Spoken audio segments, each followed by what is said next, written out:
Salmo 16, 11. Diz: tu me farás ver os caminhos da vida. Na tua presença, a plenitude de alegria. À tua direita, há delícias perpetuamente. Estou lendo a Nova Almeida atualizada. Eu vou pedir que você repita comigo, por gentileza. Diga: tu me farás ver os caminhos da vida. Na tua presença, a plenitude de alegria. À tua direita, há delícias perpetuamente. Meu Deus, nós declaramos a nossa confiança e dependência no Senhor e na ação do Teu Espírito Santo. Declaramos que esse ambiente agora se torna um palco para a ação poderosa do Espírito Santo, o Espírito da verdade. Oramos que enquanto a Tua palavra é comunicada, que haja mais do que informação, que haja mais, ó Deus, do que alinhamento doutrinário. Nós oramos por uma manifestação sobrenatural de despertamento. Oramos que os céus nos provoquem de uma forma única e singular nessa noite. Declaramos céus abertos sobre este lugar. Declaramos que esse é um ambiente de curas e de intervenção do sobrenatural. Declaramos amarradas, interrompidas e anuladas toda tentativa maligna em nome de Jesus, e declaramos que a palavra de Deus cumprirá o propósito pelo qual tem sido liberada nessa noite, em nome de Jesus e para a glória de Deus. Amém. Amém. Glória a Deus. Anos atrás eu li em algum lugar, não me lembro onde essa frase, mas eu me lembro do autor. Ele é atribuído a um camarada chamado Stephen Olford.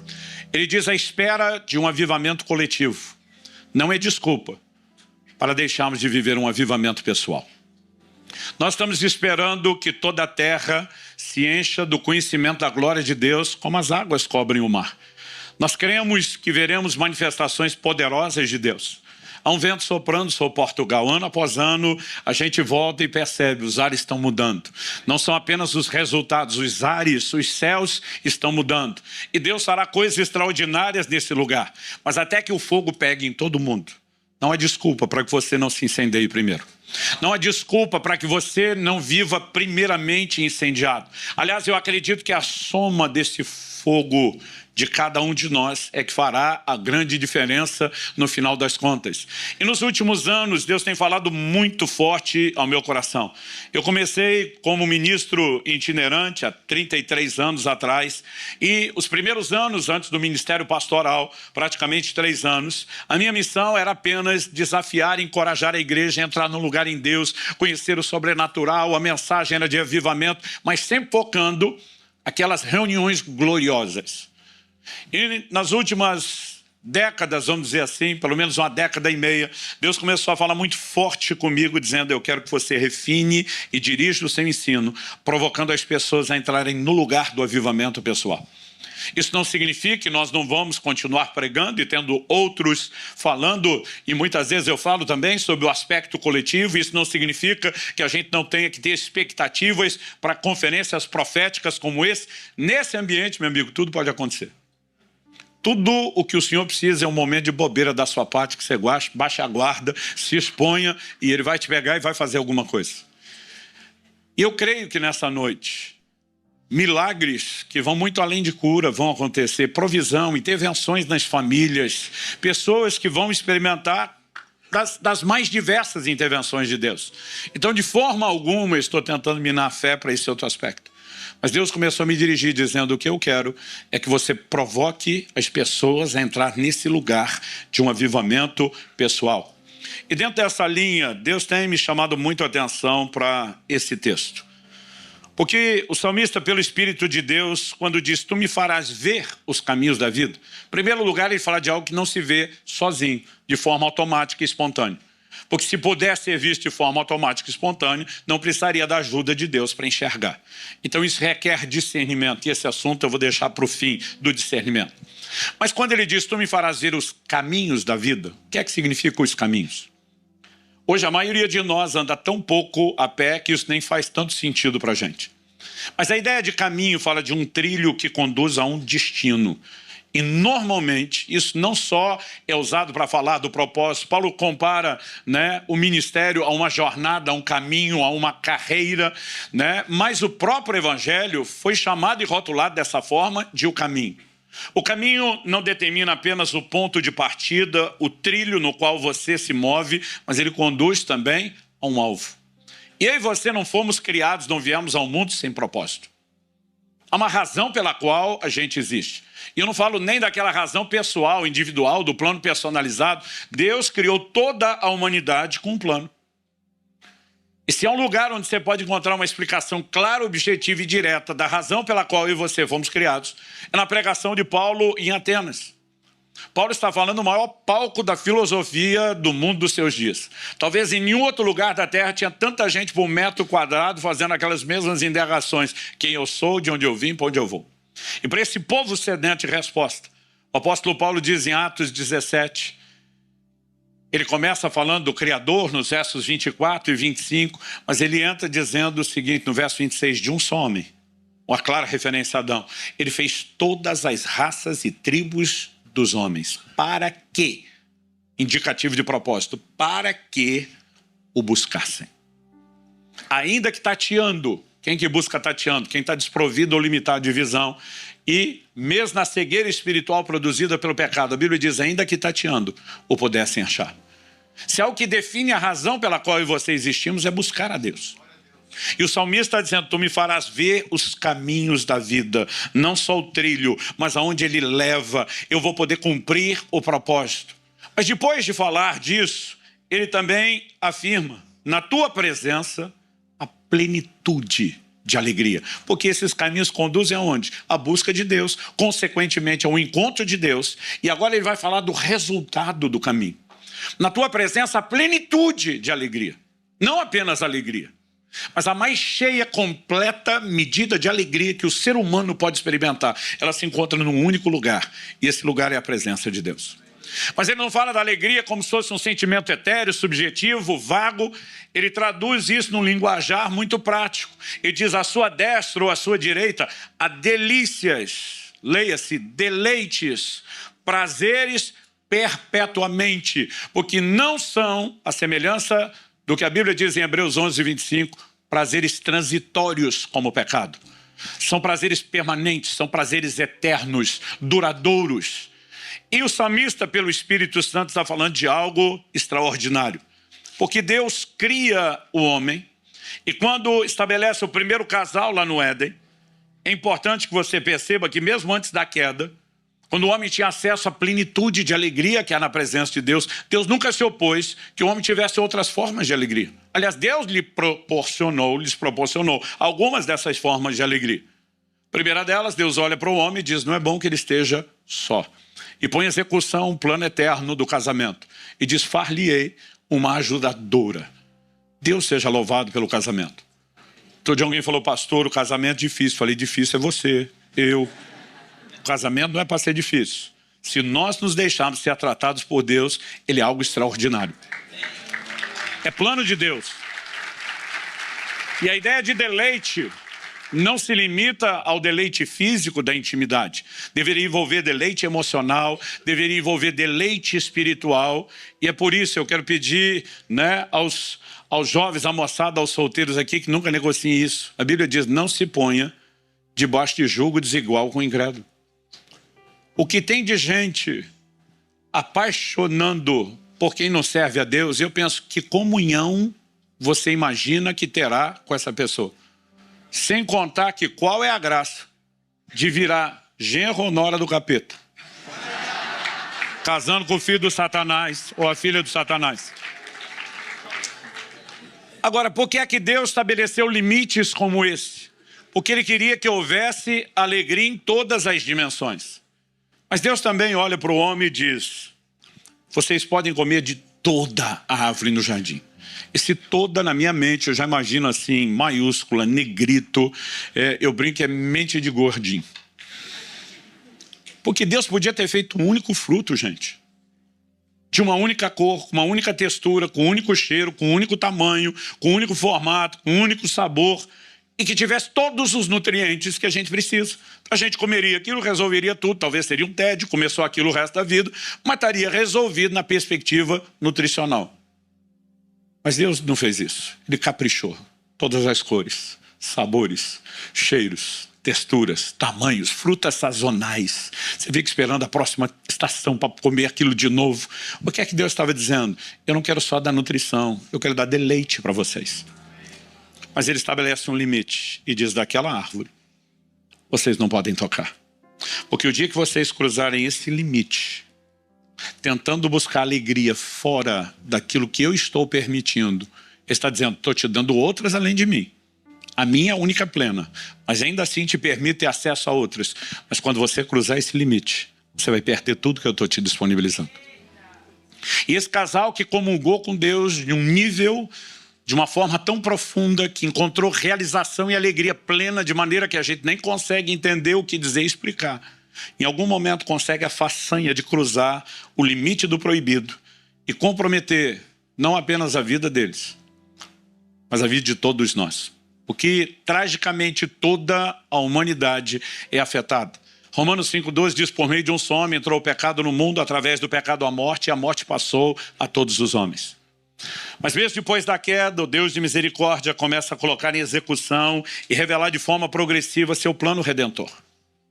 E aí nós chegamos em Davi, que faz a declaração. Davi foi chamado no Novo Testamento e pelo próprio Senhor de um profeta, de alguém que falou pelo Espírito de Deus.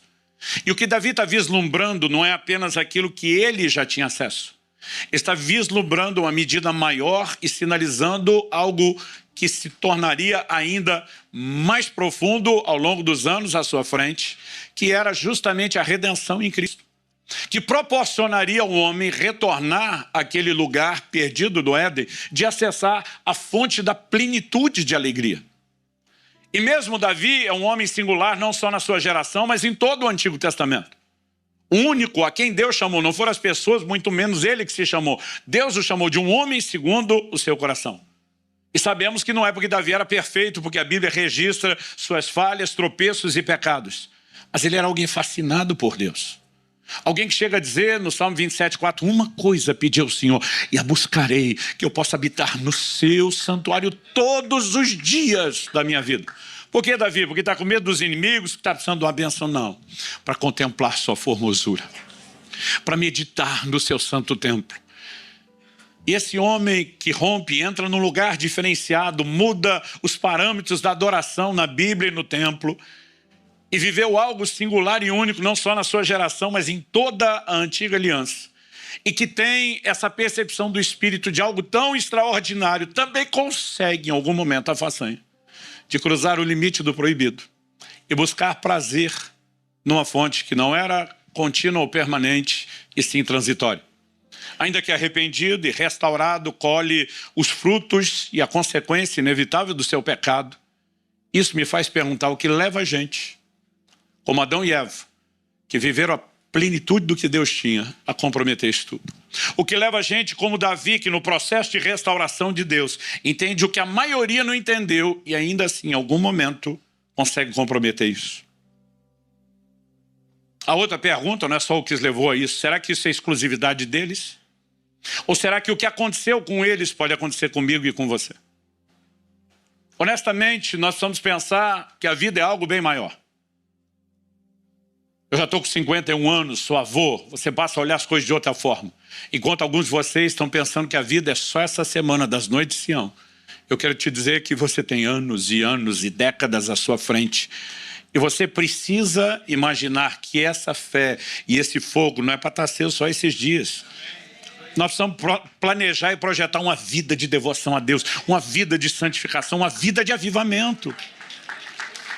Então, a pergunta é, será que aquilo que nos empolga nesse momento, de alguma forma, pode ser comprometido em algum momento? Ou isso teria sido exclusividade de Adão e Eva e de Davi? O Novo Testamento está cheio de advertências recorrentes. Eu quero só mencionar uma delas, Hebreus capítulo 3, verso 12. Tenham cuidado, irmãos, para que nenhum de vocês tenha um coração mau e descrente, que o leve a se afastar do Deus vivo. Não está falando de gente que nunca se achegou a Deus. Para se afastar, primeiro tem que ter aproximado. Mas está falando de alguém que depois de aproximar pode retroceder por causa de um coração mau e descrente, ou como dizem as traduções mais antigas, um perverso coração de incredulidade. O verso seguinte, o 13, diz, pelo contrário, que é o contrário de afastar, ficar juntinho dele, colado, ou como diria o bom mineiro lá no Brasil, agarrado nele. Ele diz, pelo contrário, animem uns aos outros todos os dias, durante o tempo que se chama hoje, a fim de que nenhum de vocês seja endurecido pelo engano do pecado. Porque temos nos tornado participantes de Cristo, se de fato guardarmos firme até o fim a confiança que desde o princípio tivemos. Então, se pode acontecer comigo, com você, e a Bíblia nos exorta a andar em vigilância, a próxima pergunta a ser feita é: como é que se perde a sensibilidade para com Deus? Não porque queremos isso, mas justamente evitá-la. Então, talvez até a melhor pergunta, né, seja justamente como se evita esse processo de perda da sensibilidade, de modo a preservá-la.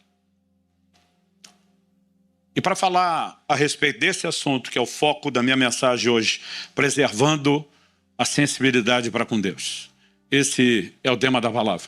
Para falar a respeito disso, eu preciso voltar a uma conversa que eu tive em agosto do ano, bom, já estamos 24, agosto de 22.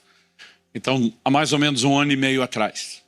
Eu estava com um homem de Deus da nossa nação, que é um dos príncipes de Deus naquela terra, um homem piedoso, cheio do Senhor, zeloso pela palavra. Eu fui ministrar numa conferência que ele fez, e quando estava chegando, ele me mandou uma mensagem que eu li, tão logo aterrisei. Ele falou: olha, alguém vai te buscar no aeroporto, vai te levar, nos encontrar, né, no almoço, depois da reunião da manhã. Eu não ia conseguir participar dessa reunião, e nós vamos ter um tempo juntos, os preletores, almoçando e conversando. Eu mandei um áudio para ele e falei: pastor, eu fico muito feliz de encontrá-los no restaurante. Quero muito participar da conversa, da comunhão, mas só preciso te avisar que eu não vou almoçar, não estou comendo. Ele, ok, perdão. Ele falou: então faz o seguinte, vai para o hotel, à noite você senta com a gente, vai poder ter comunhão e a gente janta. Falei: pastor, à noite eu também não vou jantar. Ele falou: não tem problema, nós deixamos para amanhã e fazemos isso no café da manhã de amanhã. Eu falei: pastor, para o senhor não ficar de refeição em refeição, não vou comer esses dias. Ele falou: você está em jejum? Falei: estou. Falou: há quantos dias? Falei: alguns. Quanto tempo mais? Falei: alguns. Ele falou: ok, quando você chegar aqui a gente conversa. E quando chegamos, eu falei para ele, falei: pastor, eu não quero ficar de fora. Não tem nenhum problema de sentar na mesa com vocês. Aliás, eu gostaria de estar lá. A gente poder falar da palavra de Deus, dos testemunhos, das experiências, crescer uns com os outros. Não me deixa fora disso, né? Não fique constrangido, não me incomoda, não me tenta e está tudo bem. E porque eu toquei no assunto, abriu a conversa sobre jejum. E a mensagem hoje não é sobre jejum, mas eu não vou conseguir deixar o assunto de fora porque ele se entrelaça e ele se mistura. Ele falou: Subirá, eu acho que você é a pessoa que eu conheço que mais jejum. Ele já tinha acesso ao meu livro, A Cultura do Jejum, sabia dos jejuns prolongados. Ele falou: você se incomoda de eu fazer algumas perguntas? Falei: não. Entre várias perguntas que ele me fez, uma delas realmente me deixou muito pensativo e reflexivo. Ele falou assim: o que tem te levado a jejuar com tanta insistência, recorrência, e não só a frequência, mas intensidade em jejuns prolongados, como você tem feito? E quando ele fez a pergunta, eu falei: pastorzão, se o senhor me perguntasse isso aos 18 anos de idade, aos 15 eu comecei a jejuar, mas aos 18, quase todo mês eu começava com 3 a 7 dias jejuando na água, orando. Eu falei: se o senhor me perguntasse isso lá no início, eu diria para o senhor que era fome pelo sobrenatural. Eu queria ver milagres, eu queria ver o mover de Deus, eu queria um ministério que não produzisse resultados só na força do braço, mas que visse, de fato, um rompimento, uma liberação de Deus. Mas nos últimos anos, minha resposta mudou. Falei: ainda acho que o sobrenatural é um belo efeito colateral, mas não é mais o que me move a fazer isso. Ele falou: hoje o que te move? Falei: a capacidade de perceber os deleites espirituais. Ele me olha com a cara de quem está interessado e diz: me fale mais sobre isso. Falei: pastor, para te explicar algo espiritual, eu vou te dar um exemplo natural. Eu vou começar falando de algo no jejum. As pessoas dizem que a água não tem gosto. Quem jejua discorda. principalmente depois de vários dias de jejum, provavelmente por causa da desintoxicação, a limpeza que o corpo passa, aquela falta da enxurrada de tanto sabor diferente, o paladar vai ficando muito, mas muito apurado. Então eu falei para ele, o que os jejuadores fazem normalmente diante de alguns desafios de beber água em alguns lugares, por exemplo, eu tenho um médico que me acompanha em todos os jejuns prolongados, ele fica em cima de mim, hidrata o corpo, beba bastante água, pH alto, só quanto mais alto é o pH da água, mais salobra é o gosto da água. E essa diferença é muito perceptível. Quando a gente pega uma água rica em minerais, ela tem um gosto metálico, né? É diferente. E tem lugares, principalmente quem viaja, muda muito esse tipo de sabor da água, que você precisa beber água, mas você não consegue. Então, qual é a dica? Põe um pouco de limão na água. O limão ajuda a equilibrar o pH da água e do corpo. Bom, não vou te encher com informação técnica, mas ajuda também a questão do paladar. Então, eu falei para ele, há uns dias atrás eu estava em outra conferência de pastores. O povo foi todo para o almoço, disse, Subirá, vai para o hotel que você não está comendo. Falei, de jeito nenhum, vou com vocês, eu quero a conversa. O alimento espiritual vai estar rolando lá também. Né? Falei, estou indo. Os caras, não, nós vamos ficar constrangidos. Falei, não pensa assim, pensa que hoje eu vou ter um banquete. Os caras, como assim? Falei, hoje eu vou beber água com gás, com limão. Isso é banquete para quem está jejuando. A gente riu, foi todo mundo para lá. Quando chegamos, pedi ao garçom, meu amigo, quero uma água com gás e eu vou te pedir limão espremido. Você pode trazer? Claro. Daqui a pouco ele vem e coloca um copo grande. A nossa realidade no Brasil, quando você pede o limão espremido, que é muito comum, vem um copo pequenininho, só com o sumo de um limão. E quando eu olhei aquele copo cheio, eu falei, eu acho que ele não me entendeu. Pela quantidade de limão, ele deve ter achado que eu pedi limonada. Então, eu curioso fui lá e dei um golinho antes, porque eu não queria tomar nada, principalmente tivesse açúcar, e estava muito doce. Quando eu senti aquilo doce, eu chamei o garçom e falei, amigo, desculpa, acho que você não entendeu. Eu não queria limonada, eu queria só o limão espremido, o suco do limão. Ele falou, mas isso é só o sumo do limão. Eu falei, não pode. Eu falei, tá doce. Ele falou, não pode, digo eu. Ele falou, eu vi o camarada na cozinha espremendo os limão tudo aí, só tem limão aí. Eu pensei, eu tô doido. Fui lá, peguei o copo, dei mais um golinho. Falei, tá doce. Ele não pode. Aí o pastor que estava na minha frente, curioso, falou, deixa que eu provo isso aqui. Tomou o copo, deu um gole. Ele faz uma cara de azedo, diz, pelo amor de Deus, Subirá. Não tem nada de doce aqui. Eu pensei, eu tô doido. Peguei o copo dele, provei de novo, falei, tá doce. Ele tomou de novo, achando que ele é que estava doido. Fez cara de azedo, falou, tá azedo. No fim, todo mundo na mesa quis provar e fez cara de azedo, eu quase fiquei sem limão. Foi só depois de toda essa confusão que eu me toquei ao jejum. E eu me toquei que eu estava percebendo a frutose, o açúcar natural do limão, que ninguém conseguia perceber. E quando eu falei isso, o pastor já entendeu por um dia. Eu falei para ele, uns dias depois, eu estou em outro almoço com pastores, ainda sem comer. E um deles, quando termina, vai comer como sobremesa uma salada de fruta. E como um bom brasileiro, ele não se contentava em comer só a fruta. E eu vejo ele virando uma lata de leite condensado em cima daquilo. Aquilo começa a me dar uma agonia, um desespero. O açúcar saiu da minha vida há alguns anos. E a minha vontade é voar por cima da mesa no pescoço dele e gritar com ele, você não precisa botar leite condensado. Gente, para quem o limão tá doce, imagina as outras frutas. Aí o cara vai botar um negócio açucarado daquele em cima e eu queria gritar com ele. Mas primeiro eu lembrei, quanto tempo eu mesmo não fiz a mesma coisa que ele está fazendo. Quando o açúcar era parte da minha vida, eu perdi a capacidade de ter a sensibilidade para o açúcar da fruta. Eu falei, pastor, o jejum tem feito na minha vida espiritual aquilo que ele faz para o paladar. Ele tem me dado a capacidade de perceber deleites espirituais. Doçura que, infelizmente, muitos crentes deixaram de perceber ou talvez ainda não chegaram a perceber. Mas algo que eu descobri, se você quer chegar nesse lugar, você vai ter que tirar o leite condensado. Você vai ter que tirar o açúcar. E algumas coisas vão acontecer. Depois a gente volta no assunto do jejum. O que tem roubado a sensibilidade de muitos de nós de perceber e desfrutar Deus? A primeira coisa que eu queria destacar, em primeiro lugar, é quem não valoriza, não busca. Você pode repetir isso comigo? Diga, quem não valoriza, não busca. E o que isso tem a ver com toda a sensibilidade para com Deus. Tem tudo a ver. E eu quero te mostrar isso na palavra de Deus. Muitas vezes a gente não percebe o quanto a Bíblia é enfática nisso. Mas em Mateus 6, 21, Jesus diz: onde estiver o seu tesouro, aí estará também o seu coração. Quando ele fala de tesouro, ele não está falando de valores materiais. Até porque ele vai mostrar que o importante é juntar tesouro no céu. E lá não temos esse outro tipo de tesouro. Então Jesus está falando de valor, daquilo ao qual eu e você atribuímos valor. Então ele está dizendo: aquilo que você define como importante, como valioso, portanto se torna o seu tesouro, ele se torna o alvo a ser perseguido. Ele estabelece diante de você, entre você e o alvo, o trilho na direção da qual você se move.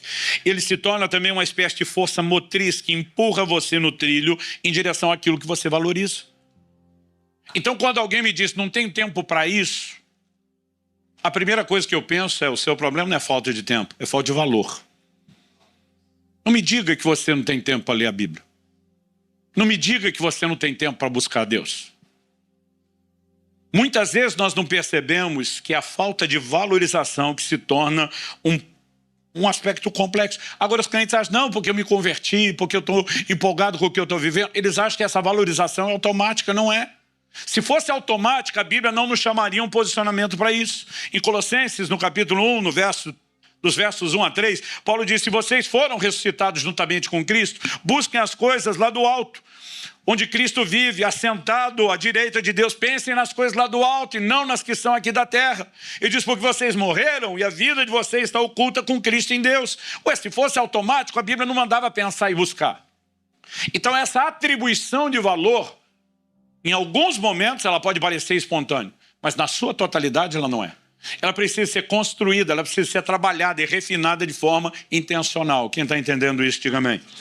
Então algo que eu tenho percebido ao longo das Escrituras é que se existe uma moeda de acesso no reino de Deus para aquilo que Deus tem, ela é o interesse. Eu sei que quando eu falo moeda, isso já incomoda alguns. Não, pastor, a graça de Deus. Ok.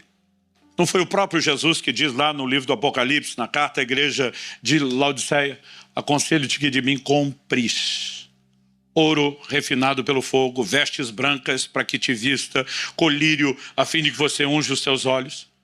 Tudo que Jesus entrega não é pela graça, não se recebe pela fé, sim. Mas quando ele está falando compra, ele está dizendo: você vai ter que oferecer algo. Ele não está falando de barganha, mas ele está falando de participação. E ele usa o elemento de comércio que nós conhecemos para mostrar que nós temos responsabilidade, que essas coisas não vão cair sobre eu e você como uma fruta madura cai da árvore. Aliás, Isaías, no capítulo 55, no verso 1, nos traz uma ideia sobre isso. Todos vocês têm sede, venham às águas, e vocês não têm dinheiro, venham, comprem e comam. Sim, venham e comprem, sem dinheiro e sem preço, vinho e leite. Como é que se compra sem dinheiro? Então Deus está dizendo: você vai comprar, só que você não paga com essa moeda de vocês, que para mim não vale nada. Mas você vai comprar, você vai ter que oferecer alguma coisa. O que é que se oferece? Quem tem sede, vem e beba. Quem tem fome, vem atrás de alimento. Deus pode usar a figura da sede, Deus pode usar a figura da fome, mas ele está falando sempre de valorização. Isaías 44:3, derramarei água sobre o sedento. Sobre quem ele vai derramar água? Para aquele que valoriza a água, para aquele que vai aproveitar a água, para aquele que não vai desperdiçar a água. É por isso que Nosso Senhor diz aos seus apóstolos: não, e não estava limitando isso a eles, mas a orientação atingiria cada um dos seus discípulos atuais e nós. Ele diz: não dei aos cães aquilo que é santo e não lancem pérolas aos porcos. E diz: por que você vai dar algo de valor para quem não reconhece isso? Agora a pergunta é: ele nos mandaria fazer algo que ele mesmo não faz? Então ele manda a gente não dar pérola aos porcos, mas você acha que ele vai fazer isso? Deus não entrega nada para quem não atribui valor ao que ele está oferecendo. Um dia alguém chega para mim e diz: pastor, me ajuda a entender um negócio que está me pegando aqui. Para valer. Eu falei: qual? Ele falou: como é que Jacó conseguiu não trollar o irmão Esaú, mas convencer os céus a autenticar a compra dele do direito de primogenitura? Porque se aproveitar da fome do irmão é uma coisa, ele falou, mas convencer os céus a autenticar aquela transação é algo que está além da minha capacidade. Como os céus autenticaram o ato de compra. Eu falei, a Bíblia não diz que os céus autenticaram o ato de compra? Claro que sim, porque ele herdou a bênção. Eu falei, a Bíblia não diz isso. Você pega Hebreus capítulo 12, versos 16 e 17, que vai dizer que eu e você não devemos ser devassos como Esaú foi. A Bíblia diz, porque ele desprezou o seu direito de primogenitura. Não foi Jacó que comprou, foi Esaú que jogou fora.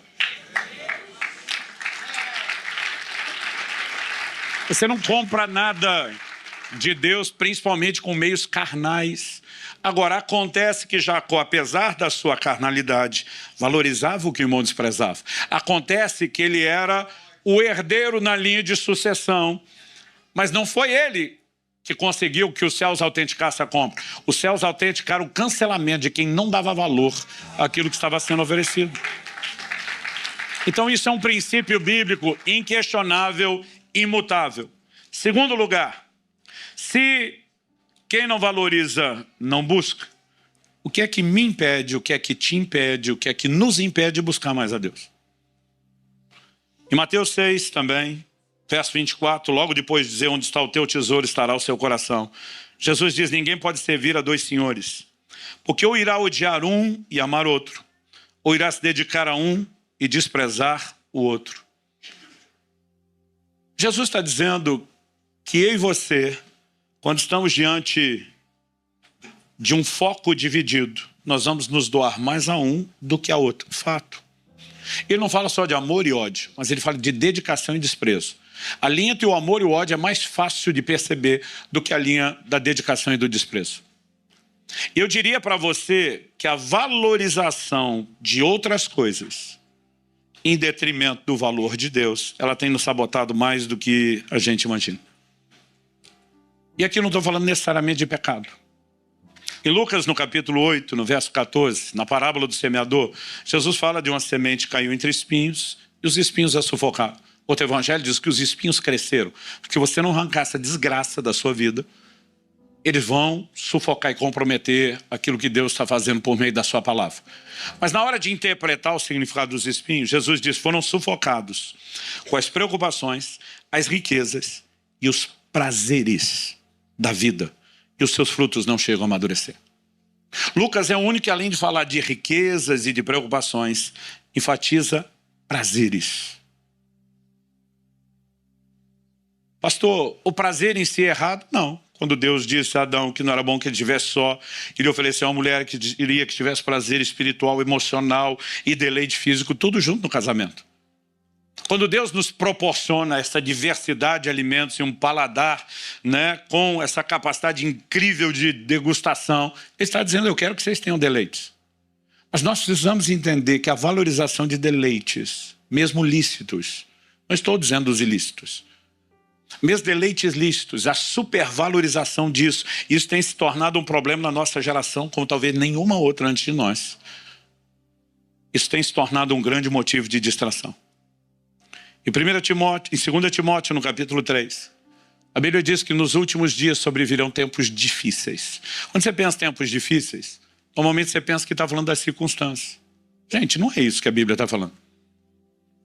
A média de vida hoje é muito maior do que naquela época que isso foi escrito. A qualidade de vida nem se fala. O que nós temos acesso à medicina, boa nutrição, alimentação, conforto. Gente, não era só Paulo que viajava a pé, em embarcações precárias no lombo do animal. John Wesley, no avivamento do século XVIII, viajava ainda do mesmo jeito que Paulo. Ou seja, até pouco tempo atrás, a coisa não era tão diferente do que era no começo. E aí eu imagino, John Wesley desenvolveu a arte de dormir em cima do cavalo no qual andava, e caiu algumas vezes por conta disso, por causa das longas viagens. É numa hora como essa, que como eu brinquei no início, eu me sinto vingado do videogame. Então, eu cruzo às vezes um continente dentro de uma viagem confortável dentro do avião, que até se tremer com a turbulência, tem um cinto de segurança, você não cai nem do banco. A gente vive um nível de conforto impressionante. Qualidade de vida em todas as áreas. Então, onde é que as coisas ficaram pior? Deus nunca disse que era nas circunstâncias. Ele diz, nos últimos dias sobrevirão tempos difíceis, pois os homens serão. E ele começa a falar de comportamento. E aquela lista tem adjetivos assustadores, mas ela termina no verso 4 dizendo assim: traidores, atrevidos, convencidos, mais amigos dos prazeres do que amigos de Deus. E esse é o momento da lista que você vai falar: peraí, não está falando do ímpio, está falando do crente. Porque de acordo com Romanos 5, o ímpio é inimigo de Deus, não é amigo. Para ser amigo tem que ter passado pela pacificação, a reconciliação do sangue de Cristo, a experiência da conversão. Agora, está falando de alguém que não apenas se tornou amigo de Deus, mas que agora está perdendo a amizade de Deus, porque está ficando mais amigo de outra coisa que se tornou atraente, amigo dos prazeres. Todo mundo vai falando: não, pastor, amigo dos prazeres é o ímpio. Eu falei: o ímpio é escravo. Tito capítulo 3, verso 3 diz: nós também no passado éramos insensatos, desobedientes, desgarrados, escravos de todo tipo de paixões e prazeres. O ímpio é escravo. Agora, de quem, consciente ou inconscientemente, a gente quer ser amigo? Como eu disse, sou já há 30 anos no ministério pastoral, em 30 anos a gente amadurece muito. Mas no meu primeiro ano de ministério pastoral, eu era uma pessoa que valorizava extremamente a honestidade. E eu cometi, em nome disso, muito honesticídio. É tanto um misto de suicídio como de homicídio em nome da honestidade. A minha filosofia de vida era: a verdade doa a quem doer. Principalmente para quem fala o que quer, vai ouvir o que não quer. Eu lembro de um irmão que um dia ele vem reclamar comigo. E diz: olha, pastor, eu não consigo te entender. Eu tento ser o seu amigo e o senhor me bloqueia, não me deixa entrar, não me dá espaço. Ele fez uma das coisas que eu mais odeio, que é a comparação. Fulano não faz nada e o senhor dá uma moral para ele. E a hora que eu vi, do jeito que ele bateu, eu soltei. Falei: já te ocorreu que o fulano é legal? Aí ele já entendeu que era uma comparação, falou: como é que é? Falei: já te ocorreu que ele é legal? O que o senhor está querendo dizer? Falei: você nem precisa de muita inteligência. Já te ocorreu que você é um mala sem alça? Isso é uma expressão antiga nossa para dizer que o cara é chato pra caramba. Aí ele: como é que é? Falei: meu amigo, não é possível que você acredite que o mundo inteiro é errado e só você é certo. Você reclama de todo mundo o tempo todo, ninguém é bom o suficiente, todo mundo tem defeito, todo mundo tem problema. Agora, por que é que você não tem amigo? Porque você é insuportável. Eu falei: preste atenção, eu sou seu pastor, eu não sou obrigado a ser seu amigo, eu não quero ser seu amigo, e eu não vou ser seu amigo.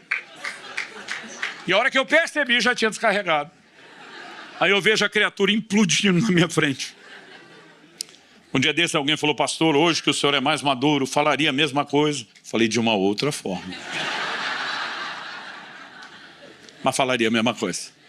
Porque você, consciente ou inconsciente, a pessoa não precisa ser perfeita, mas ela tem que ter mais coisa que te agrada do que o que desagrada. Porque se tiver mais que desagrada do que agrada, não vai rolar. Agora, por que é que alguém que já foi mais amigo de Deus do que os prazeres, agora está ficando mais amigo dos prazeres do que de Deus? Porque de alguma forma começou a gostar mais do que está sendo oferecido aqui do que o que estava encontrando lá de lá. Não, esse processo não é da noite para o dia. Mas ele acontece. Porque a valorização de outras coisas em detrimento do valor de Deus vai nos sabotar e vai nos levar para um lugar terrível. Por outro lado, isso precisa fazer, gente, a gente rever quais valores nós estamos buscando. Eu creio nas promessas bíblicas de provisão e prosperidade. Eu tenho vivido milagres extraordinários, mas preste atenção. A igreja moderna tem se escondido atrás dessas promessas para mascarar sua ganância, sua avareza, a valorização de algo que não deveria ter o valor que nós estamos dando. Essas bênçãos deveriam ser efeito colateral na vida de quem busca a Deus e nunca a razão pela qual buscamos qualquer coisa. As pessoas não percebem a dimensão de conflito que elas entram por causa do anseio dos prazeres. Todo dia alguém falou: não, pastor, prazer da realização e não conflito. Falei: se você alcançá-lo, a maior parte do tempo você não alcançou. Tiago capítulo 4, verso 1 diz: de onde procedem as guerras e as brigas que há entre vocês? De onde senão dos prazeres que estão em conflito dentro de vocês? Conflito consigo mesmo, conflito com Deus, conflito com as pessoas. Porque quem está sempre atrás de gratificação, ele não vira outra face, ele não anda a segunda milha, ele não entrega a túnica junto com a capa, ele não perdoa, ele quer levar vantagem. Se existe algo que vai minar o Evangelho, que é a expressão do caráter de Cristo, é a valorização daquelas gratificações que são humanas, naturais e carnais, acima daquelas que são espirituais. Ok, pastor. Depois de tudo isso, vamos para a pergunta prática, que ajuda a arrumar a coisa. Que para bagunçar a gente não precisa de explicação. O que me ajuda a valorizar mais a Deus? Se a valorização de outras coisas em detrimento de Deus é o problema, pressupõe-se, aplicando a lógica inversa aqui, que a valorização de Deus em detrimento das outras coisas é a solução. Uau, pastor! Que revelação! Depois de 2000 anos de história da igreja, alguém precisava ter descoberto isso. É lógico que não é uma novidade, gente. Todo ano, quando começa, e deve ter acontecido com vocês nesse mês, a gente diz, esse ano eu vou orar mais, esse ano eu vou ler mais a Bíblia, esse ano eu vou estar mais envolvido com Deus e a igreja, esse ano talvez até jejue. Então não é falta de saber aqui. Mas aí nós vamos voltar no Salmo 16. Tu me farás ver os caminhos da vida. Eu e você precisamos mais do que um consentimento ou assentimento mental. Mais do que tentar dizer, é importante. A gente precisa de um brilho. A gente precisa de uma luz. A gente precisa de uma revelação, um despertamento. A capacidade de discernir algo que Deus está promovendo. O apóstolo Paulo diz em Filipenses 3, verso 7 e 8, mas o que para mim era lucro, isso considerei perda por causa de Cristo. Na verdade, considero tudo como perda, por causa da sublimidade do conhecimento de Cristo Jesus, meu Senhor. Por causa dele perdi todas as coisas e as considero como lixo para ganhar a Cristo. O que o apóstolo Paulo está falando? Quando ele diz o que para mim era lucro, transformou perda, obviamente ele está usando palavras, termos, que estão relacionados ao quê? Aquilo que é material, monetário e financeiro. Mas é disso que Paulo está falando? Lógico que não. Ele usa uma linguagem que você entendemos. O que para mim era lucro é importante, aquilo ao qual atribuo valor. Ele diz agora, se tornou algo lixo, refúgio, totalmente sem valor. Por que a desvalorização do que era importante? Ele diz por causa da sublimidade do conhecimento de Cristo Jesus, meu Senhor. Outras traduções diz por causa da excelência. Outra diz por causa da suprema grandeza do conhecimento. Todas essas tentativas de traduzir a palavra, é porque a palavra utilizada no original grego, de acordo com os léxicos, é hiperétio.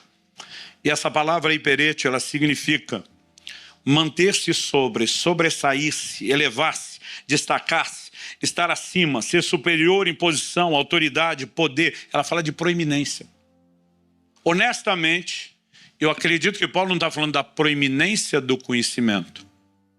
Eu acredito que Paulo está sugerindo por causa do conhecimento do proeminente, daquele que se sobressai, daquele que se eleva, daquele que se destaca. E ele está dizendo, de repente eu comecei a descobrir tamanha importância em Cristo.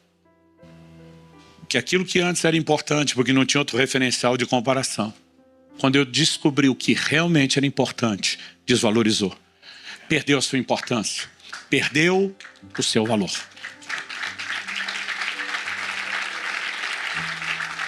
E aqui nós estamos falando de algo que não aconteceu na vida de Paulo sem o ingrediente revelação. É por isso que a semelhança do salmista nós devemos não só declarar, devemos orar, devemos crer. Tu me farás ver os caminhos da vida. Agora, a gente deve esperar que essa mudança de valor aconteça de forma espontânea, automática. Se fosse assim, todo mundo era crente pra caramba, gente. Ou será que isso é algo intencional?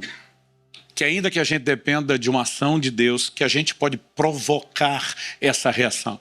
Eu diria que a gente não só pode, mas que a gente deve provocar. E como fazemos isso? Em Romanos, no capítulo 8, nos versos 5 e 6, Paulo diz, os que se inclinam para a carne, cogitam, cogitar é pensar e sentir, cogitam das coisas da carne, mas os que se inclinam para o Espírito, das coisas do Espírito. Porque o pendor da carne dá para a morte, mas do Espírito dá para a vida e paz. Ele está dizendo, se você se inclina àquilo que é natural e terreno, que normalmente é o que fortalece os valores da velha natureza, você vai viver dominado por esse nível de consciência. Mas se você se inclina, inclinar-se é sua escolha, não é a determinação arbitrária de Deus. Se você se inclina para o Espírito, toda forma de pensar, ela começa a mudar. E a pergunta agora a ser feita é, diante de tudo isso, eu vou voltar no assunto do início, que eu falei que não dá para desassociar disso. Qual o poder da abstinência na prática da vida cristã? Porque o jejum se tornou uma arte perdida, abandonada. Qual é o poder da abstinência na prática da vida cristã? Eu acredito que nós precisamos entender o que é o jejum. O próprio propósito do jejum. Durante anos, até em 2022, escrever o livro A Cultura do Jejum, publiquei ele, acho que na metade do ano. Durante anos eu só tinha um artigozinho simples, pequeno, falando tudo que eu chegava e entendia sobre jejum na Bíblia. E lá eu coloquei uma relação do que eu chamava de propósitos do jejum. Porque eu fui lendo a Bíblia e relacionando tudo que aparecia na Bíblia. Então, eu coloquei muita coisa que poderia entrar como parte do propósito.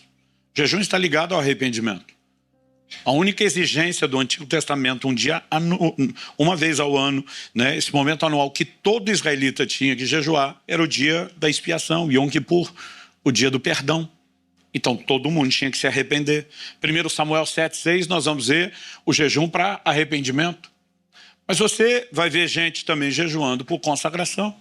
O voto do Nazireu, entre outros, era um voto de consagração e envolvia determinadas abstinências. E quando você olha para a consagração e o arrependimento, ambos são parte da luta contra o pecado, mas são coisas completamente distintas. Mas eu também tinha numerado lá 2 Crônicas 20, quando Josafá move todo o reino do sul, o reino de Judá, a jejuar. Por quê? Porque eles estavam numa situação de aflição e precisavam de uma intervenção de Deus.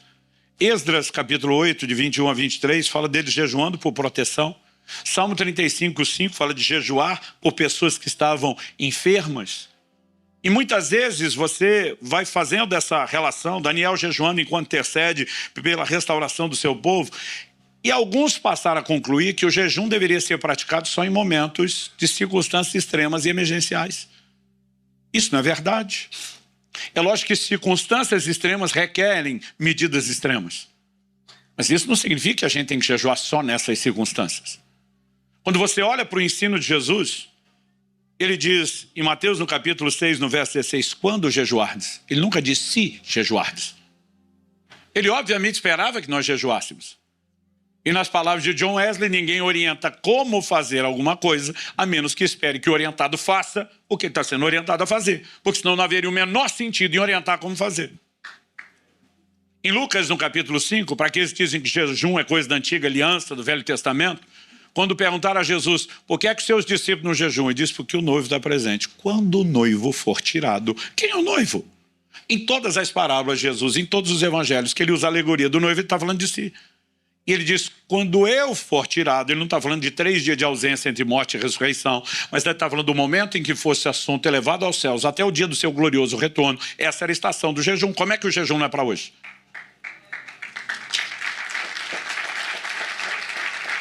Mas você vai percebendo vários aspectos. E até o início, janeiro de 22, eu tinha essa relação, eu nem vou alistar tudo aqui. Ele está envolvido na guerra espiritual, na preparação para o ministério, enfim, várias coisas.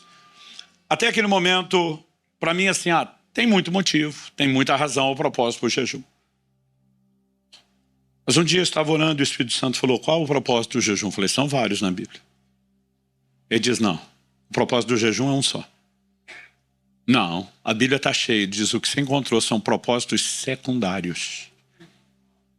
Ele diz, toda essa lista que você fez, todos eles convergem num propósito primário. Ele diz, eu quero que você ensine sobre o propósito primário. Qual o propósito primário do jejum? Em Daniel, no capítulo 9, no verso 3, o profeta afirma, voltei o rosto ao Senhor Deus para o buscar com oração, súplicas e com jejum. Qual a razão da nossa existência? Buscar a Deus. Onde é que o jejum entra? No cumprimento da razão da sua existência, que é buscar a Deus. Se você simplifica dessa forma, você pergunta, como é que isso se tornou algo tão sem valor, tão negligenciado no nosso meio? Em Joel, no capítulo 2, no verso 12, Deus diz, voltem-se a mim de todo o coração, e isso com jejum. Então é voltar-se para Deus, é buscar a Deus. É lógico que quem está jejuando para arrependimento está buscando a Deus. Mas está buscando a Deus por quê? Porque ele quer vencer o pecado que o venceu, que o derrubou. Quem está se consagrando também está buscando a Deus. Ele também está lutando contra o pecado, mas diferente do primeiro, ele está lutando para não ser derrubado. O outro está lutando para levantar depois de ter caído. Da consagração de não quero cair, quero vencer antes. Os dois estão lutando contra o pecado, os dois estão buscando a Deus, mas tem propósitos secundários diferentes. Quem está orando no momento de aflição está buscando a Deus, porque o socorro da aflição vem do Senhor. Enfim, qualquer propósito que você alinhe é buscar a Deus. Agora, a pergunta a ser feita é, será que eu e você precisamos de um propósito secundário que atravesse o primário? Ou será que nós podemos focar direto no primário? Sem problema, sem aflição, sem dificuldade, sem guerra, apenas porque a gente entende, eu existo para te buscar, e o jejum é parte da busca. Lucas, capítulo 2, verso 37, fala de uma profetisa, uma mulher de Deus, chamada Ana. E a Escritura diz que ela adorava noite e dia, com jejuns e orações. Eu amo essa frase no plural, com jejuns. Adorava.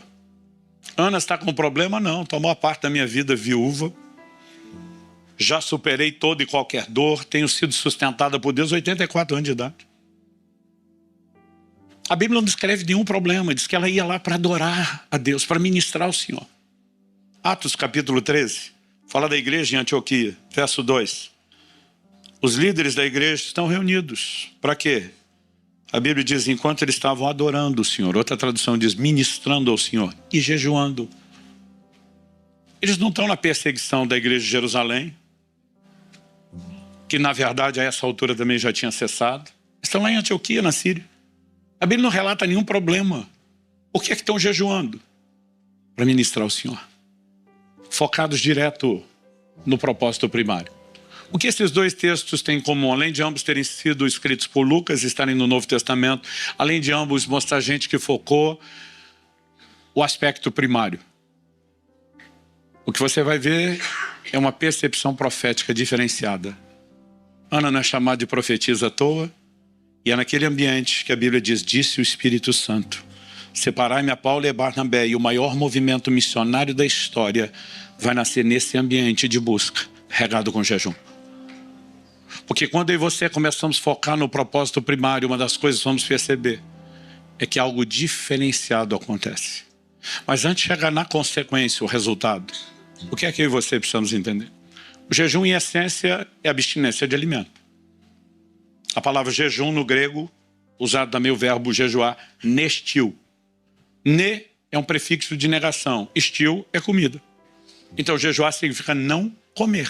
Por que eu estou dizendo isso? Em tempos modernos, não só na língua portuguesa, mas de uma forma geral, jejum virou sinônimo de qualquer tipo de abstinência. Então você está lendo uma matéria esportiva que diz lá, determinado time está em jejum de títulos, como era o caso do meu até um tempo atrás. Determinado atacante, falando do futebol, está em jejum de gols. E aí você vê hoje em dia, os poucos crentes que vão usar o verbo, conjugar o verbo jejuar, diz, estou jejuando rede social. Não estou falando contra, não. Isso é uma benção e tem que ser feito mais. Agora, o que você precisamos entender é que as outras abstinências, elas não deveriam ser substitutivas.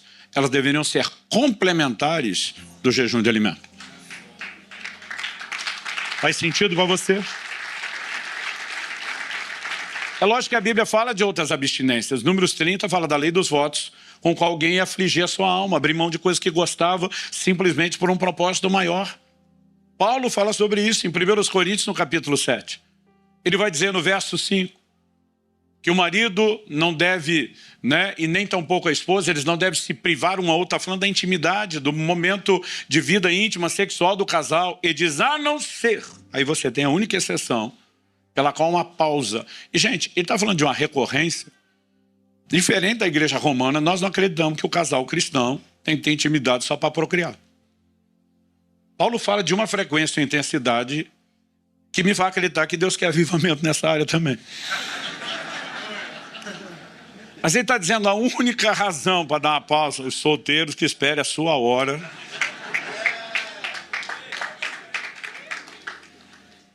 A única razão para dar uma pausa, ele diz, a não ser, talvez, por um pouco de tempo, não fala de períodos prolongados, e diz que os dois de comum acordo, isso é importante, mas ele diz assim, para se dedicarem à oração. Pastor, o que significa isso? Que quando o casal está vivendo o avivamento não pode orar? Não, significa que enquanto eles estão vivendo o avivamento, a oração é mediana. Ela está no nível comum. Ele diz, mas quer dedicar, quer mergulhar nas águas profundas. Agora você vai entender melhor a ilustração. Dá uma pausa no leite condensado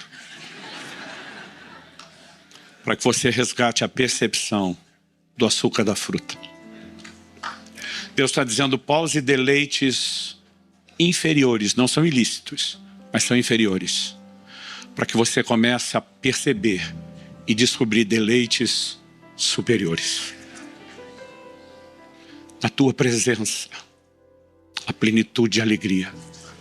Estou 28 anos casado, amo minha mulher, mas o que qualquer pessoa nessa vida, não tem nada depois de Jesus que me tenha sido melhor do que minha esposa e meu casamento, mas preste atenção. Eu falei para ela, amor, você sempre perdeu para Jesus. Mas ultimamente tu está perdendo feio. Você ganha disparado dos outros. Porque é uma percepção mudando. Em agosto do ano passado, eu estava no 38º dia de um desses períodos que eu tenho feito algumas vezes, 2 vezes ao ano, de 40 dias de jejum. E eu pensei, eu acho que esse vai ser um jejum normal. Normal assim, sem nada, experiências muito espetaculares. E todo jejum são experiências novas, surpreendentes. Um não é igual ao outro. Todo dia alguém falou, pastor, conta mais a experiência. Eu falei, não conto. Não é da sua conta? Não, estou brincando. Eu falei, por que eu não conto? Eu comecei a jejuar ouvindo a experiência dos outros, e eu queria ter a dos outros, e era frustrante, porque eu nunca tinha. Mas a parte boa é que eu comecei a ter as minhas, mas cada novo jejum eu não tenho a outra, eu tenho uma nova, uma diferente. E sabe, eu e você, nós precisamos entender, as experiências são espetaculares, mas são efeito colateral. Nós temos que jejuar para buscar o Senhor, Ele é a recompensa. Não há outra recompensa. Mas eu lembro que eu pensei e falei, isso está indo normal. Falta 2 dias para terminar, acho que vai ficar por isso mesmo. Parece que foi só eu pensar isso durante o dia. Acordei à noite, precisando ir no banheiro. Fiquei com raiva de ter bebido tanta água antes de dormir. Eu não gosto de levantar para ir no banheiro. Eu só pensava, tomara que não atrapalhe meu sono, porque eu estava num sono profundo. Mas o sono era tão profundo que a hora que eu voltei do banheiro para a cama, eu estava com medo de dormir em pé. Não, sério, gente, parecia um zumbi, era um negócio assim. Eu pensava, tomara que eu não caia. E o sono estava tão forte que eu fiquei assim feliz, pensando, ainda bem que não vai atrapalhar meu sono. Eu vou encostar a cabeça no travesseiro, 3 segundos, apago, voltei a dormir, está tudo certo.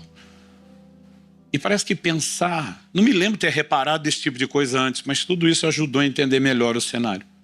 Porque a hora que encostei a cabeça no travesseiro, uma sugestão interior que se confundiria com um pensamento ou um sentimento, diz, por que você não ora um pouco? Eu pensei, não é de mim mesmo. Eu queria dormir, gente, eu não queria orar. Não naquele momento. Eu pensei, isso não é de mim, é de quem? Não é o Satanás. Os demônios iam empurrar eu e você para a oração. Mas aquilo não era algo convincente, espetacular, dizer, Deus está chamando. Mas eu pensei, só tem um jeito de saber. O que é que eu tenho a perder? O prazer do sono, o deleite do sono nesse momento não pode ser melhor do que o que tem do outro lado. E rapidamente eu fiz uma escolha, foi intencional. E eu comecei a orar. Eu falei, Senhor, muito obrigado por mais um tempo de jejum terminando. Eu estava empolgado porque minha mulher e meus filhos me acompanharam nos 40 dias. Eu falei, Senhor, hoje não é todo mundo que jejua 40 dias. Eu falei, toda a minha família veio comigo. A maior parte dos irmãos eram da minha igreja, da liderança, 19 me acompanharam nesse jejum. Eu não chamei ninguém. Eu falei, Senhor, minha mulher, meus filhos fazendo isso. Eu falei, eu nem chamei ninguém. Quando eu falei, nem chamei ninguém, o Espírito Santo falou, quem chamou fui eu.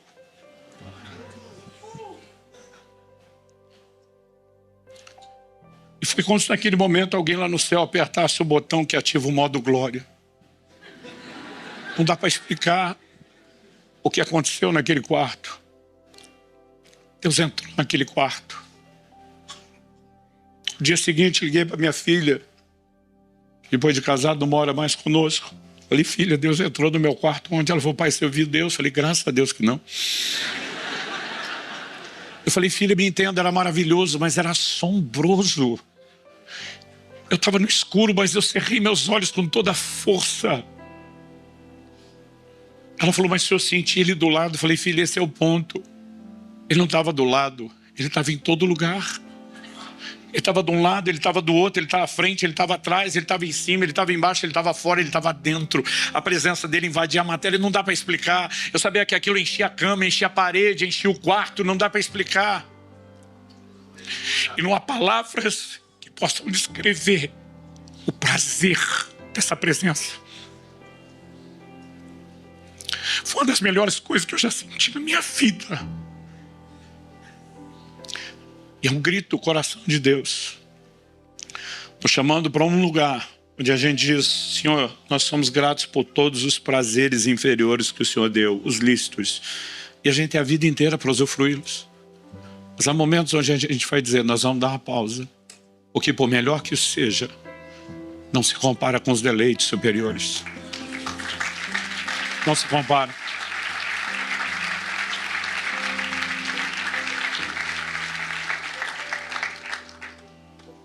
Eu fiquei muito impressionado há um tempo atrás.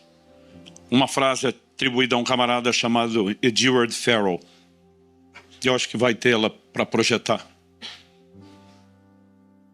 Ele diz quase em todos os lugares e em todos os tempos. O jejum sempre ocupou um lugar de grande importância, visto que ele se encontra estreitamente relacionado com o profundo senso religioso. Talvez isso explique a negligência do jejum no nosso tempo. Quando o significado de Deus diminui, o jejum desaparece. Mas nós vamos viver o processo inverso. A cultura do jejum será restaurada. Porque à medida que o significado de Deus aumenta, o jejum reaparece. Pastor, o senhor deixou no ar aquele negócio de Ana e Antioquia sobre ouvir Deus. Essa tem sido uma das coisas mais impressionantes para mim nos últimos anos. O quanto a prática e a recorrência do jejum e oração tem afinado a capacidade de ouvir Deus. Eu preciso te encorajar em relação a isso. Em janeiro de 2022, eu já tinha entendido que o foco principal do jejum era buscar Deus, apesar que eu já estava quase na metade do jejum quando eu entendi isso. Mas mesmo antes de entender a doutrina, aquele era o meu desejo, eu só queria mais de Deus. Mas na minha lista de oração, por coisas que eu já, quando eu falo lista, não é que estava escrito, mas por coisas que eu já vinha orando antes do jejum e continuei insistindo em todo o jejum. Um dos meus tópicos diários, eu estava orando pela minha filha. Israel já era casado, mas a Alissa ainda solteira. Ela estava com 20 anos de idade, eu não estava preocupado com isso. Todo pai de menina é mais ciumento, tem mais dificuldade de entregar, então não estava desesperado para que ela casasse, nada disso. Mas eu estava dizendo, Deus, eu treinei, discipulei, preparei essa menina para te servir, para cumprir o propósito profético. Mas o dia que ela casar, a autoridade que eu tenho sobre ela será entregue a esse homem. E se não for a pessoa certa, uma tampa pode ser colocada sobre o cumprimento do propósito. Falei, eu sei que o Senhor vai conduzi-la à pessoa certa. E com certa não estou dizendo que um nasce só para outro, senão já vinha com o nome na testa, ficava mais fácil da gente se encontrar. Eu estava orando por aquilo porque minha filha tinha iniciado uma amizade especial com uma pessoa que era um homem de Deus exemplar. Uma família amiga extraordinária.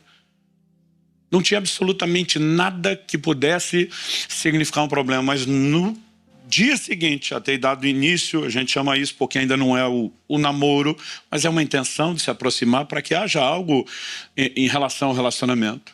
Ela perdeu completamente a paz. Perdeu a alegria. Algo começou a incomodá-la. E a crise dela é porque ela achava que ela estava se sabotando. Ela falou para mim, pai, a maioria das minhas amigas queria ter o que está diante de mim. E como é que meu coração está fechado? Eu falei, filha, a Bíblia diz, seja a paz o árbitro em vossos corações. Você vai ter que orar, você vai ter que jejuar. Eu lembro de um dia que eu dei um ultimato, falei para ela, entra no seu quarto. Se tranca 3 dias, não coma nada. Se Deus falar com você no primeiro dia, você vai continuar em jejum. Se Deus falar com você no segundo dia, você continua em jejum. Se Ele falar até o terceiro, você termina. Se Ele não falar, você não come até Ele falar. Eu falei, eu não estou te falando isso como pai, estou te falando como líder espiritual. Eu falei, o jejum desliga a sua agitação emocional e te permite ficar mais sensível. Priorize isso. No final do primeiro dia, ela falou, pai, eu já tenho minha resposta, mas eu vou te honrar. Eu vou jejuar os 3 dias. E ela voltou atrás naquilo. Não tinha nenhum problema. Mas a gente percebeu, Deus tinha algo diferente. E não é aquele negócio, não, de minha filha é mais importante do que o outro. Deus tinha algo melhor para a vida da pessoa também.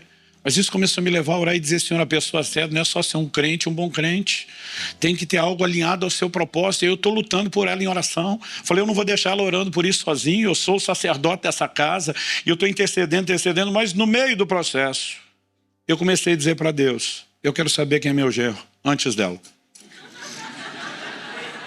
Que na hora de entregar, eu quero entregar de bom grado. Eu quero abençoar de todo o coração. E eu quero ter certeza de que ela não vai dar outro passo como esse. Ela não tinha se machucado emocionalmente, nada disso. Mas eu falei para Deus, eu não quero em absoluto que a gente erre. E eu falei para Deus, eu vou te pedir isso. Por quê?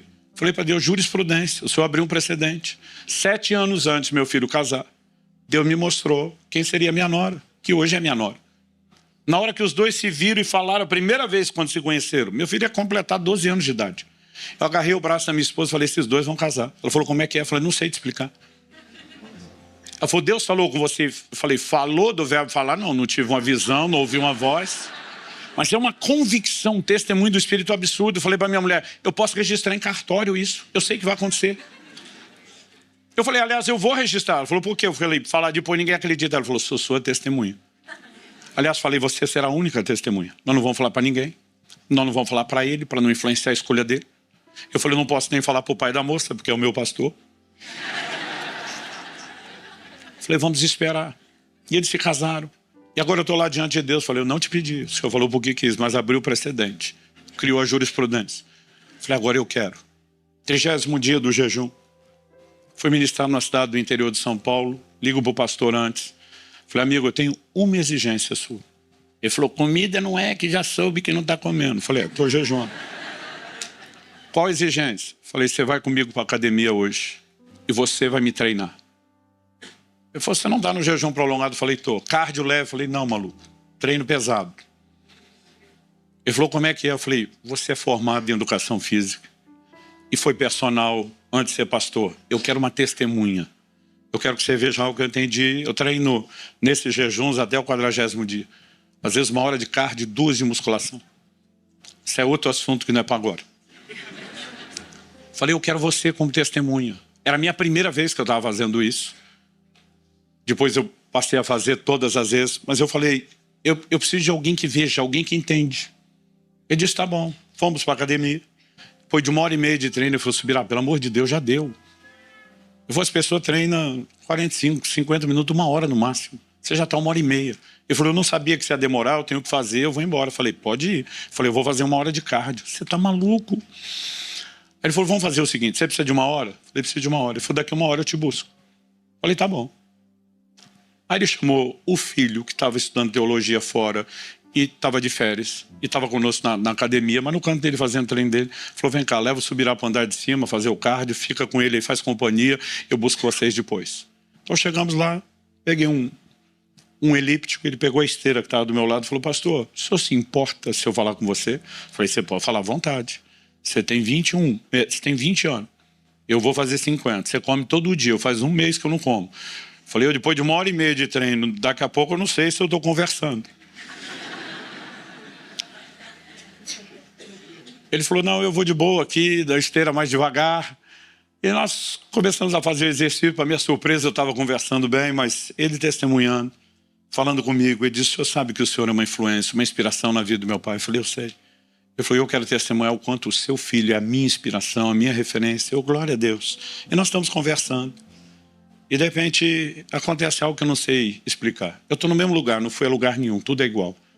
mas parece que eu fui, falando a linguagem de ficção científica, parece que eu fui para o universo paralelo. Porque enquanto tudo era igual, a sensação que eu tinha, eu estava em outro lugar. Eu creio que é a dificuldade de explicar a percepção espiritual. E de repente eu ouço Deus falar comigo, nítido e claro. Esse garoto é o seu genro, vai casar com a sua filha. Eles nem se conheciam, nunca tinham se visto. E eu simplesmente só penso o seguinte, se eu contar para minha mulher, ela vai surtar. Eu surtaria. Mas no jejum prolongado a alma desliga, você não tem momento de down emocional, mas não tem euforia nenhuma. Era uma gratidão a Deus, mas era assim, parecia a coisa mais normal do mundo. No final daquele mês, os dois que nunca tinham se visto se encontraram pela primeira vez num evento em outro estado. Minha filha pega no meu braço e diz, pai, eu vou casar com esse menino. Eu olho para ela e falo, você tá louca? Porque eu não contei nada para ela. Louca porque eu falei, você nem conhece ele. No meu espírito, eu sei quem é. Eu falei, filha, pra cima de Moá.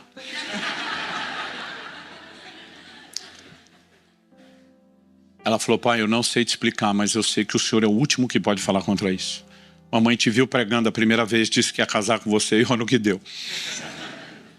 Ela disse, eu vou casar com esse menino. Eu falei, o tempo vai mostrar. Um mês depois desse encontro, que foi quase um mês da palavra que Deus me deu, se viram outra vez. Não se falaram nenhuma das duas vezes. Ela falou, pai, eu tenho mais certeza do que na primeira vez, eu vou casar com ele. Mas eu não falei nada para ela. Deus me disse quando ele iria a Curitiba, quando eles iriam iniciar o relacionamento, e aconteceu tudo daquele jeito. A palavra que eu recebi de Deus foi no dia 3 de fevereiro. Dia 10 de dezembro do mesmo ano, eu casei os dois. E tem sido extraordinário ver o que eles têm vivido. Por que eu estou te contando isso?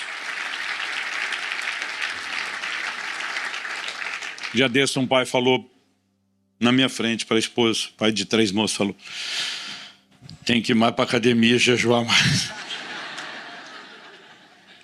Por que eu estou te falando isso? Desde que os dois começaram o relacionamento, noivaram, até casar, aquele ano inteiro, toda manhã, não importa onde eu estava, em casa, fora, pregando, quando abri os olhos, eu já me via sorrindo. E a primeira coisa que eu pensava, Deus falou comigo, algo que ele não falou para mais ninguém. Não dá para explicar o senso de privilégio, de uma conexão. Todo dia eu acordava assim. Ele não falou comigo. Ela não sabe de nada, ela vai ser surpreendida. Ele não sabe de nada, vai ser surpreendido. Mas eu curti aquilo. Por que eu estou tentando te dizer isso? Há um deleite quando você começa a entrar num lugar de percepção. Segredos são confidenciados, onde existe confiança, onde existe comunhão, onde existe intimidade.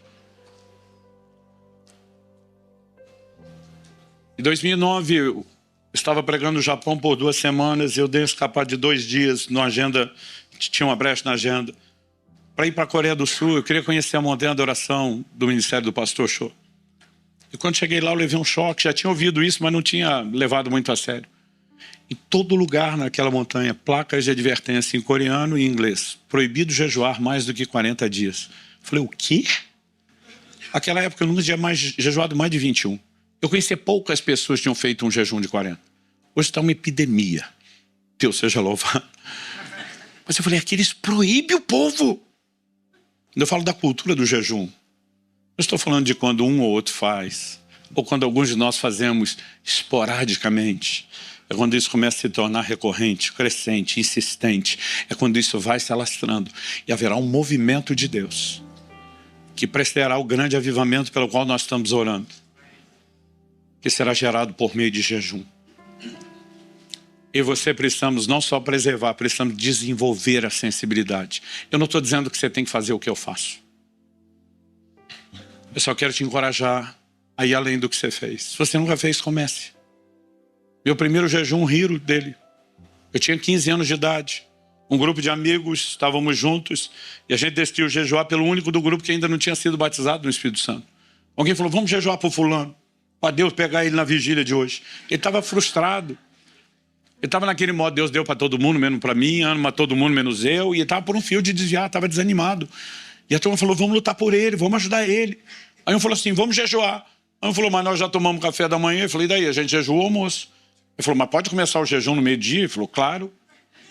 Aí ele fala, eu acho que sim. Mas como é que nós vamos fazer? Ué, a gente não come, mas só isso? Não. A gente pega o horário que não comeu e nós vamos orar. É jejum e oração. Aí um falou assim, mas não desmaia, não?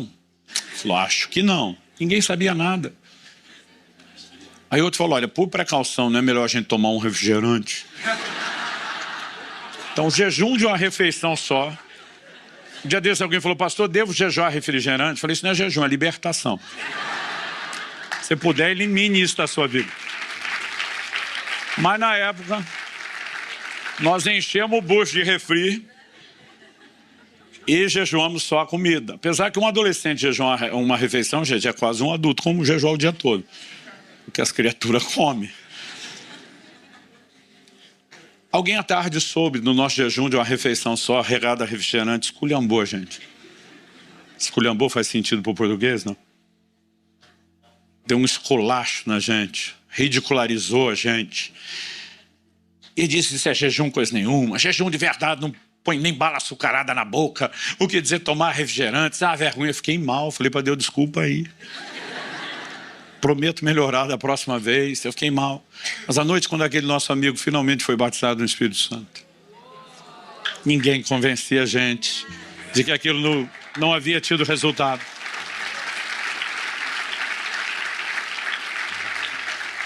E aí nasceu o meu interesse pelo jejum. E daqui a pouco eu descobri que tinha gente que jejuava 2 refeições. E eu ia lá e perguntava, não desmaia não? Não. Mas não passa mal? Então. Ninguém era honesto sobre eu passar mal. Daqui a pouco descobri outro que jejuava as 3 refeições. 24 a 24 horas. Não morre não, não, estou aqui. Mas não desmaia, não. Não passa mal então. Daqui a pouco descobri um que fazia 2, 3. E aos poucos, lentamente, eu fui crescendo na prática. Infelizmente não tínhamos orientação como hoje se dá. A gente ia entrar num jejum prolongado e ia para rodízio de pizza e de carne o dia anterior, pensando na infelicidade. Vai sofrer muito mais. Porque o jejum, o desconforto do jejum é uma desintoxicação, a limpeza do seu corpo. Você vai intoxicar mais antes de começar a limpeza, vai sofrer mais na limpeza. Então as pessoas falam, pastor, o que eu devo fazer para um jejum prolongado? Eu falei, você jejua antes do jejum, como é que é? Falou, é. Eu vou entrar num período desse e eu tiro vários dias, jejuando 24 horas, com uma refeição só ao dia, mais leve. Eu tiro carne vermelha pelo menos 4 dias antes, porque para mim é um dos alimentos que mais tem toxina. Alguns precisam se livrar da cafeína antes, isso depende de pessoa para pessoa. E eu falo, a gente vai diminuindo. Hoje, por exemplo, eu entro em qualquer jejum, eu não tenho dor de cabeça. Aliás, eu vivo de jejum. Outro dia alguém falou, pastor, intermitente vale? Eu falei, intermitente eu faço o ano inteiro. Mas vale, é um bom treino, é um bom começo. Pastor, jejum parcial vale? Vale. Outro dia ele falou, para mim jejum parcial não é jejum de verdade. Eu falei, vai falar isso pro anjo que veio dar joinha para Daniel no final, dizendo, tua oração foi ouvida. Como é que não vale?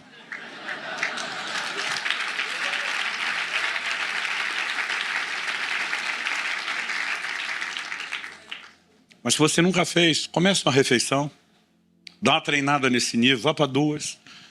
Pastor, o que é intermitente? Você bota uma janela menor do seu dia comendo e uma janela de tempo bem maior não comendo. Vá treinando, vá preparando. Você vai descobrir que o que você chama de fome, às vezes é só o hábito de comer no horário. Seu corpo quer aquela energia naquele momento, porque você o condicionou a isso. Segundo, não comece jejum prolongado sem entender como funciona. Eu não faço jejum prolongado sem alguns ingredientes. E eu oriento as pessoas. Primeiro, obviamente, é a direção de Deus. Mas segundo, eu digo, é bom ter prática e treino, porque você vai conhecendo os limites e respostas do seu corpo. E eu não faço jejum prolongado sem acompanhamento médico, antes, durante e depois. Aliás, meu médico não me acompanha, ele me estuda. Ele diz que eu sou uma cobaia, um rato de laboratório dele. O último jejum do ano passado, ele me pediu 71 tipos de exame de sangue antes e depois do jejum para comparar. A gente faz toda a monitoração, como estudo de caso mesmo. Vamos ver se perde massa magra. Nunca perdi massa magra em nenhum jejum de 40 dias. Você ganha massa magra. Há respostas do corpo que são incríveis. Os níveis e índices de saúde só melhoram. Mas normalmente a gente diz isso no livro, há casos que não são recomendados.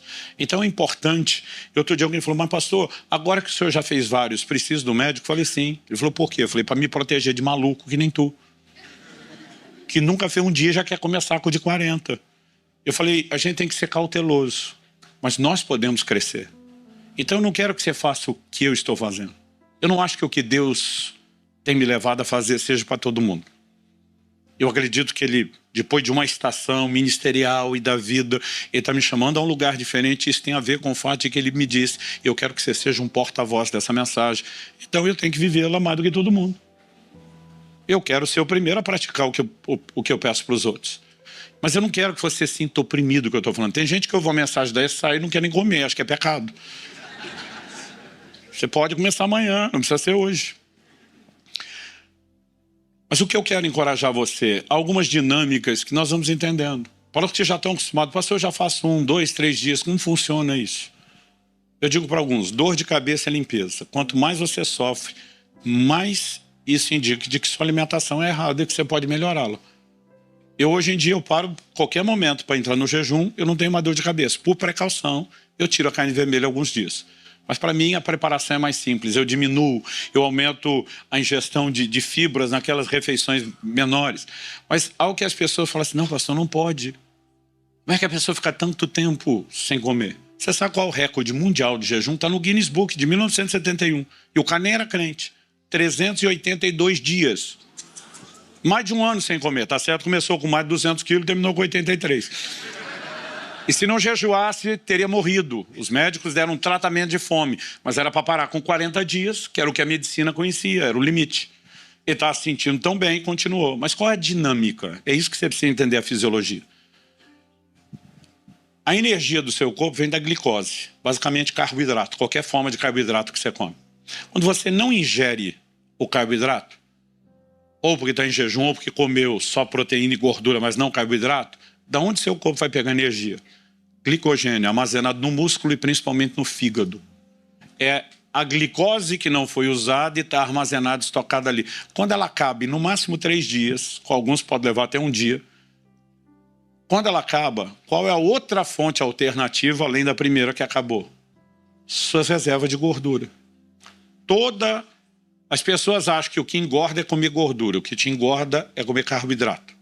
Porque a energia que você não usa é ela que é estocada na forma de gordura. E a hora que precisa, o organismo pega a gordura e transforma em energia. No máximo 3 dias você vai entrar no que os médicos chamam de cetose, que é o seu corpo começa a se alimentar da reserva de gordura. Isso significa o quê? Que você trocou o alimento externo por um alimento interno. Seu corpo está comendo sua reserva de gordura. Isso significa o quê? Normalmente, depois de 3 dias, você não tem fome. Pode ter vontade de comer ainda uns dias. A turma diz que até os 5 dias dá visão de comida. Depois de 7, para todo mundo estabiliza. Então, assim, eu não gosto de falar isso, mas eu sinto que Deus me trouxe aqui para te provocar. Eu estou hoje no... Que dia é hoje? 29? 33º dia de um jejum. Eu vou encerrar os 40 dias na segunda que vem. Ontem, antes de pregar em 4 cultos, eu fui para a academia treinar.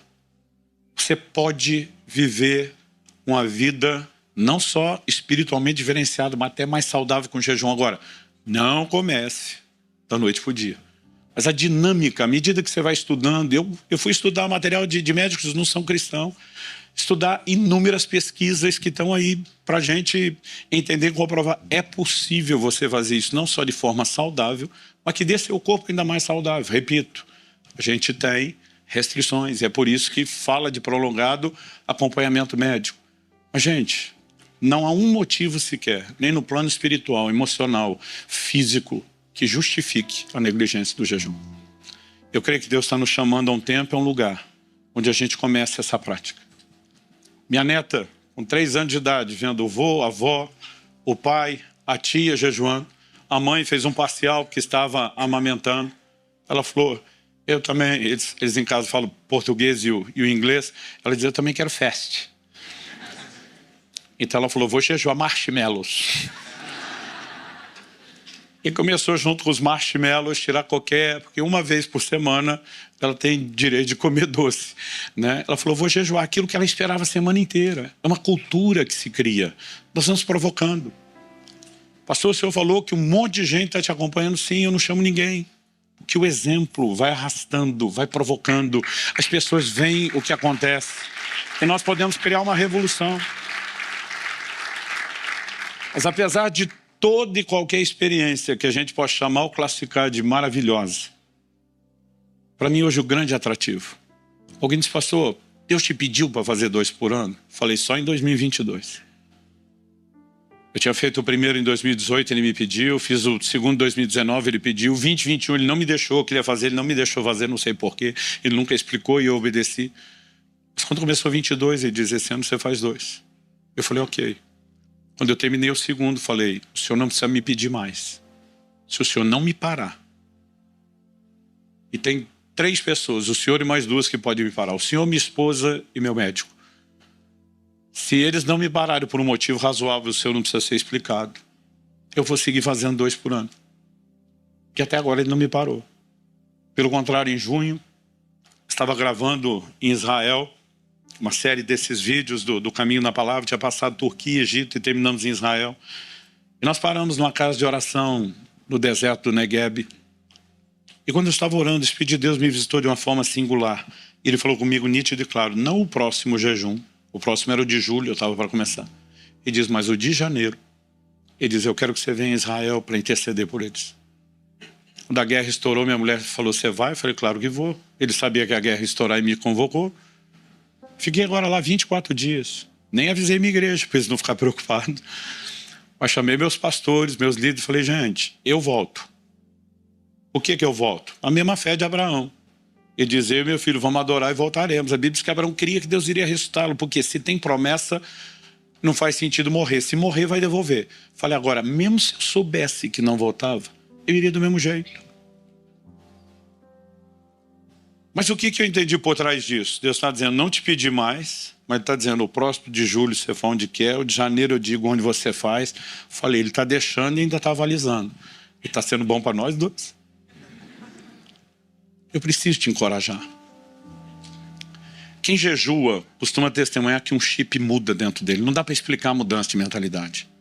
Eu gosto de dizer que o jejum, eu não tenho certeza, mas acho que na adolescência eu vi isso da irmã Valnice Milhomes.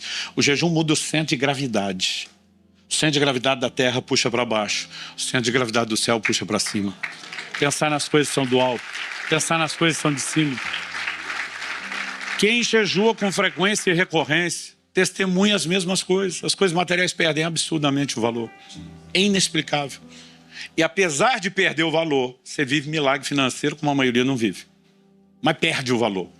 Você olha para aquilo assim, não é desprezível porque você entende que ele é um servo, mas não te controla. O coração fica blindado contra a ofensa. Outro dia um falou, não consigo perdoar. Eu falei, jejum uma semana, depois na conversão.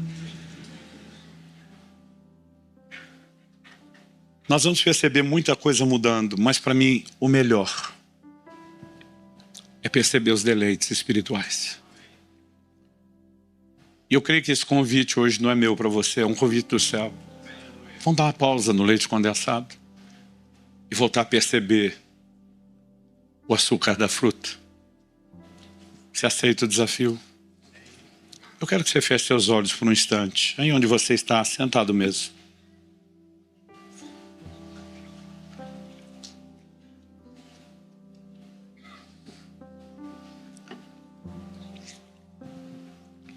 Senhor Jesus,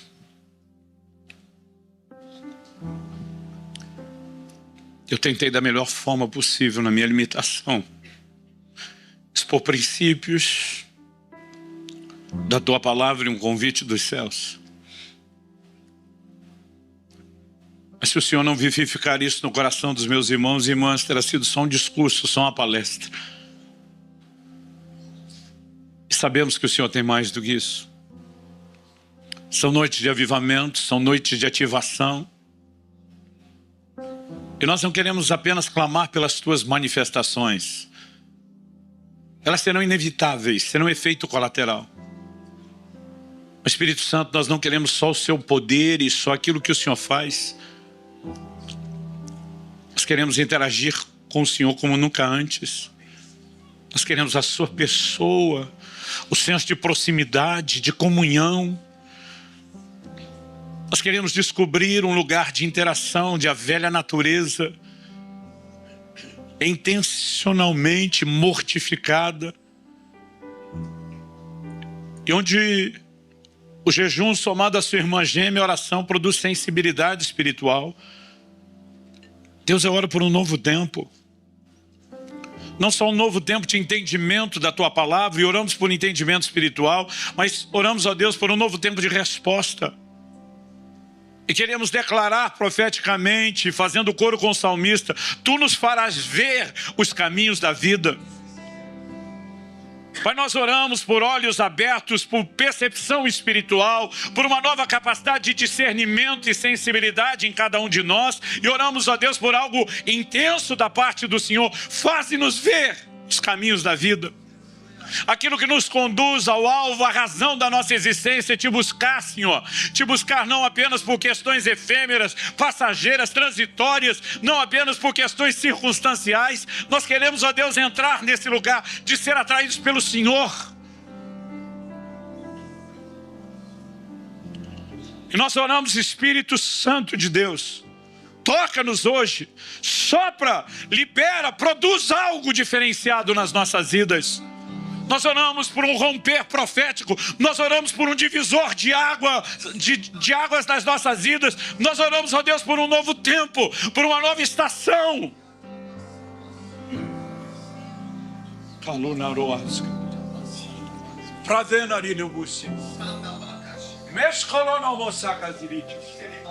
Clique e veja mais vídeos como esse.